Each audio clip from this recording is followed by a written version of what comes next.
Ante todo, reciben un cordial saludo las autoridades de la Universidad Gran Mariscal de Ayacucho, el jurado calificador y quien en esta oportunidad fue mi tutora, la profesora y abogada Angélica Alcalá. Soy Rosnelis López, estudiante de Derecho, y en esta oportunidad procedo a presentar la defensa de mi trabajo de investigación monográfico como requisito obligatorio para optar al título de abogado, el cual lleva por nombre Aportes de la neurobiología del derecho en la determinación de la conducta criminal del individuo como sujeto activo en la comisión de un hecho punible. La evaluación neurobiológica aporta información basada en la evidencia sobre el funcionamiento cerebral y el comportamiento del individuo. Cada vez más son los tribunales de justicia los que recurren a las conclusiones de los expertos en neurobiología y neuropsicología forense, y quienes son tomados como peritos o expertos en la materia. El objetivo principal de estas conclusiones es aportar información basada en la evidencia al juez y a las partes sobre el funcionamiento cerebral, conductual y cognitivo del individuo y sobre la cuestión legal de que se trate.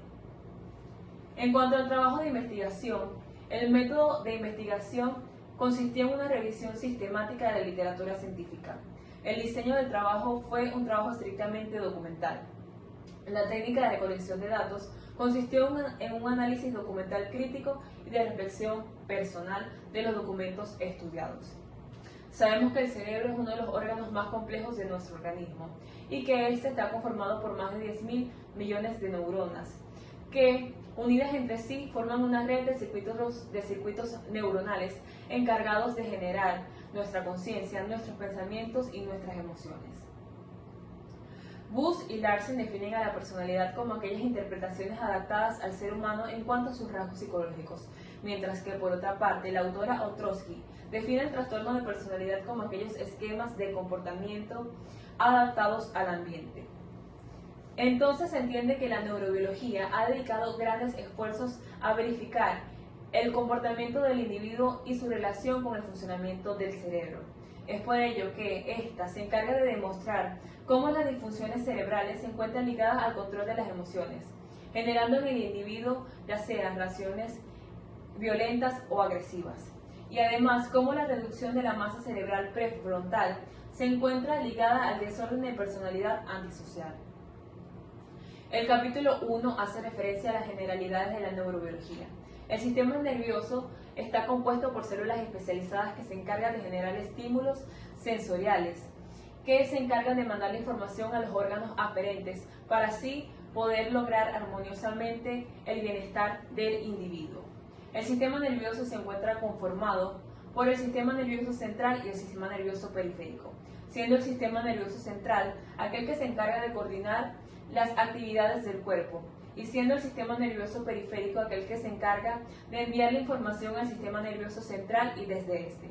Una segunda división, que es la división fisiológica, divide el sistema nervioso en el sistema nervioso autónomo y el sistema nervioso somático, siendo el sistema nervioso somático aquel que se encarga de preparar al cuerpo para los hechos externos, y siendo el sistema nervioso autónomo aquel que está dividido por el sistema nervioso simpático y el parasimpático, y aquel que se encarga de regular y de establecer la energía del cuerpo y de preparar al cuerpo para una emergencia.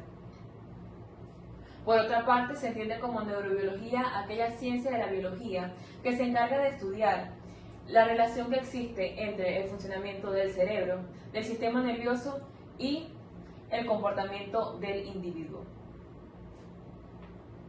El capítulo 2 hace referencia a los factores neurobiológicos y de neurociencias aplicados a la conducta criminal. A lo largo del derecho, se entiende y se ha replanteado la idea desde hasta qué punto nuestras acciones pueden ser determinadas. Es por ello que Ganter lleva al diálogo la pregunta sobre si la responsabilidad criminal requiere de una acción voluntaria. Es por ello que a raíz de esto diversos autores mantienen la teoría de que el comportamiento criminal es consecuencia de un déficit neurológico y que a través de ello deberá replantearse el concepto de libre voluntad a la ley penal y al principio de culpa. Las causas biológicas de la conducta antisocial. Un estudio realizado en un sujeto logró evidenciar un hemangiopericitoma en la región orbitofrontal de un individuo que presentaba síntomas pedofílicos. No fue sino a través de que este tumor fibroso fue extraído del individuo que estos síntomas pedofílicos desaparecieron. Un estudio realizado por el profesor de la Universidad de Pensilvania, Adrian Raine, que se llevó a cabo en un grupo de 792 asesinos, logró evidenciar que aquellos asesinos con trastorno de personalidad antisocial presentaban un menor tamaño en su corteza cerebral prefrontal, a diferencia de aquellos asesinos que no presentaban un trastorno de personalidad antisocial, que estos tenían un mayor tamaño en su corteza cerebral prefrontal. Por otra parte, se llegó a la conclusión de un gran vínculo que existe entre la conducta violenta y la presencia de elementos químicos en el aire, como el plomo, el zinc, el sílico fluoruro, el cobre y el hierro. Es decir, también se encontró a cabo una alta presencia de plomo en el aire en relación a una alta tasa de homicidios. La endocrinología al auxilio de la criminología. La endocrinología se encarga de estudiar el origen de la delincuencia en cuanto a las glándulas de secreción interna, es decir, del sistema endocrino. Por otra parte, se entiende que a través de una situación en donde presentemos pánico, el cuerpo puede reaccionar, ya sea paralizándonos, huyendo o atacando. En cuanto a la primera reacción, es el cortisol el encargado de generar en el individuo aquella reacción de estrés, mientras que por otra parte es la adrenalina aquella encargada de generar en el individuo ya sea una reacción de huir o de atacar. Se sabe que una disfunción a raíz de traumatismo en las glándulas suprarrenales puede provocar en el individuo un alto nivel de adrenalina y además puede ocasionar que éste pueda tener reacciones y altos niveles de estrés, llevándolo a provocar así delitos violentos o contra la integridad física. El capítulo 3 hace referencia a los aportes de la neurobiología al derecho en la determinación de la conducta criminal de un asesino en serie. Se entiende por asesino en serie aquella persona que se encarga o que ha cometido varios homicidios en un largo periodo de tiempo, sin un motivo aparente, ya sea sexual o por placer. La autora Ostrowski define en su libro Mentes Asesinas que aquel sistema o aquella parte del cerebro que se encuentra regulada o relacionada con las emociones es el sistema límbico, el cual se encuentra compuesto por el hipotálamo, que es aquel encargado de generar emociones básicas, ya sea el estrés, la ira, la tristeza, y que ésta se encuentra controlada por medio del sistema nervioso autónomo. La amígdala cerebral es aquella que se encarga de preparar al cuerpo para sobrevivir, ya sea por medio del ataque o del escape. El hipocampo es aquel encargado de generar en el cuerpo estímulos sensoriales y ligarlos con la memoria. Y la corteza anterior del cíngulo es aquella encargada de generar en el cuerpo el autocontrol y el reconocimiento de los errores. Aplicación de las técnicas de neuroimagen para la detección de una conducta psicópata. El antes mencionado profesor Adrian Raine realizó técnicas de neuroimagen en un grupo de asesinos que fue dividido en asesinos depredadores y afectivos con el propósito de dividir los tipos de agresión.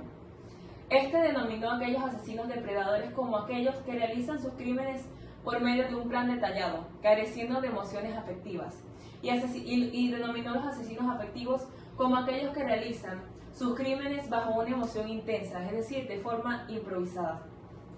Este fue llevado a cabo con un grupo de 15 depredadores y 9 afectivos, en donde se llegó a la conclusión de que los grupos de asesinos afectivos presentaban una mala activación en su corteza cerebral prefrontal, a diferencia de los depredadores que presentaban un buen funcionamiento. También se llegó a la conclusión de que existía una alta activación del cerebro emocional en cuanto a los dos grupos de asesinos. El capítulo 4 hace referencia al neuroderecho y las ciencias jurídicas en la actualidad. El neuroderecho es aquel que se encarga del análisis del sistema jurídico y la procuración de la justicia por medio de las neurociencias, con el objetivo principal de analizar el comportamiento del individuo por medio del estudio del encéfalo. Además, este se encarga de estudiar la detección de mentiras, el libre albedrío, la responsabilidad y de cuestionar la salud mental de los acusados y la parcialidad de los jueces. A lo largo de todos estos años, se ha evidenciado cómo estas evidencias o evaluaciones neurocientíficas que son presentadas en los tribunales han tenido un alto índice a lo largo de los años, Desde el año 2005 hasta la actualidad, solamente en los Estados Unidos se han presentado más de 1.585 evidencias neurocientíficas en las Cortes de Justicia por año, con el objetivo de cuestionar, eximir y reducir las sanciones penales de los acusados en los litigios. Como conclusión, se tiene que estas problemáticas pueden atender a una solución para el desarrollo de nuestras sociedades. A través de ello, Steven Pinker lleva a conclusión la pregunta: ¿cómo podemos prevenir el delito si no comprendemos su relación con las emociones? Es por ello que se entiende que la neurobiología es el conjunto evolutivo de facultades, ya sean mentales, emocionales o cognitivas, que busca atender a las causas del delito por medio del principio de justicia y no solo sancionando el delito. Es por ello que se entiende que condenar el delito sin determinar el germen oculto sería multiplicarlo en vez de eliminarlo. Para finalizar, se deja al diálogo a esta frase del asesino en serie Ted Bundy, que dice: sean inteligentes, no me ejecuten, estúdienme. Muchísimas gracias.